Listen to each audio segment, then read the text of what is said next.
Most fairy tales begin with the words, "Once upon a time." But the story that I'm getting ready to tell you is no fairy tale. And this story does not begin with time, but rather time begins with this story.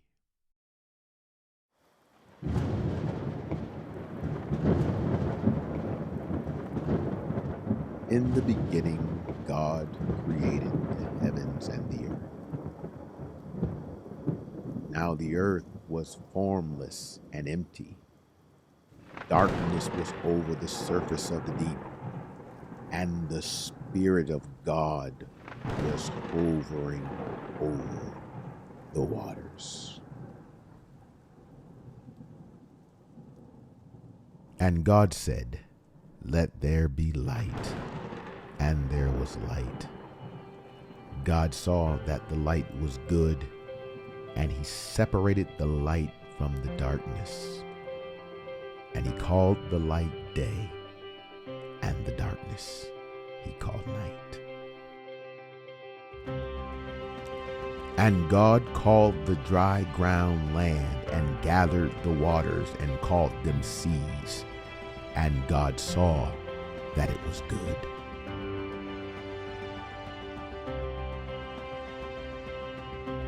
Then the Lord God formed a man from the dust of the ground, and breathed into his nostrils the breath of life, and the man became a living being.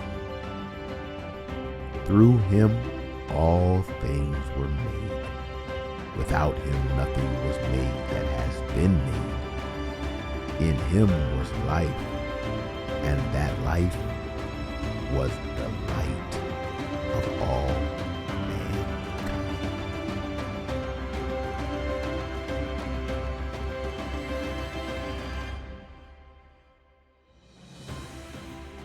Now the serpent was more crafty than any of the wild animals the Lord God had made. He said to the woman, "Did God really say you must not eat from any tree in the garden?" The woman said to the serpent, "We may eat fruit from the trees in the garden, but God did say you must not eat fruit from the tree that is in the middle of the garden, and you must not touch it, or you will die."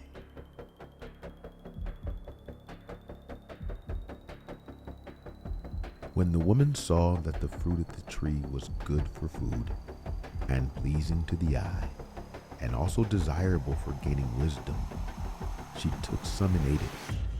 She also gave some to her husband who was with her, and he ate it.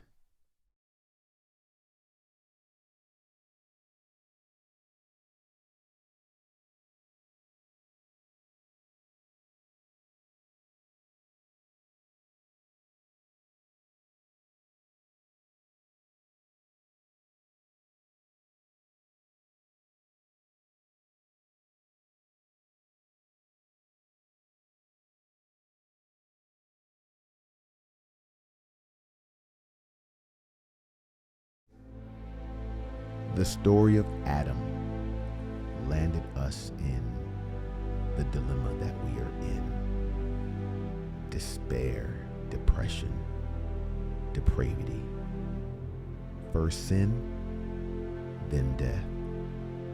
And no one is exempt from either sin or death. Sin disturbed our relationship with God. It was the violation of our peace, and the extent of the disturbance was not clear until God revealed it to us through his law. And so death, this huge abyss separating us from God, it dominated the landscape from Adam until Moses.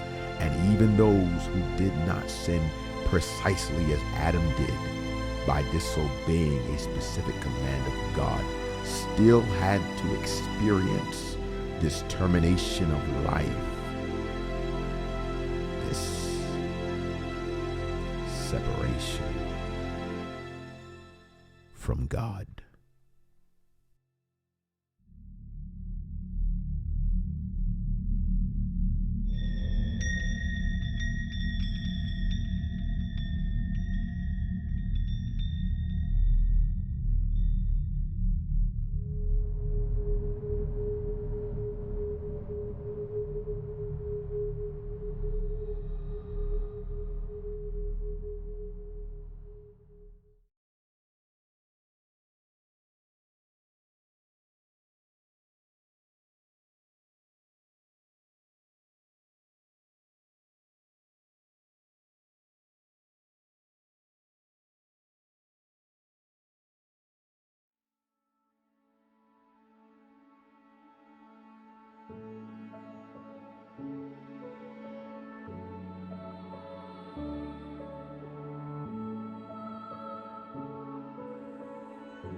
In the beginning, the Word already existed.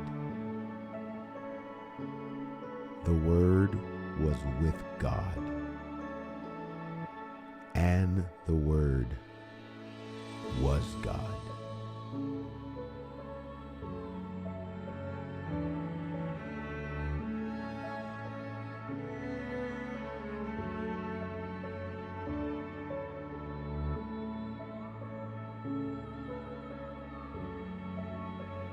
He existed in the beginning with God.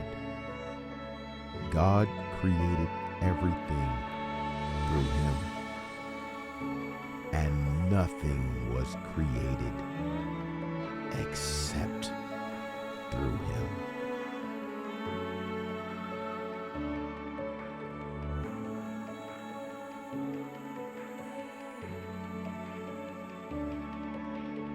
The Word gave life to everything that was created, and his life brought light to everyone.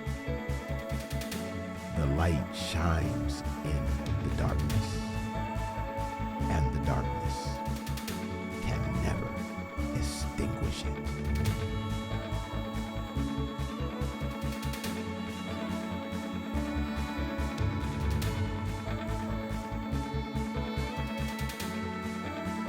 I told you in the beginning that this was not a fairy tale, that this was not a story that began with time, but a story about the beginning of time. And we cannot talk about time without understanding the revelation of who is truly the greatest of all time. The Word that was with God, that was God, the Word that was made human and made his home among us. He was full of unfailing love and faithfulness, and we have seen his glory, the glory of the Father's one and only Son. He came to save us, to forgive us, to redeem us, and he only has one question for you today as we conclude this story. Will you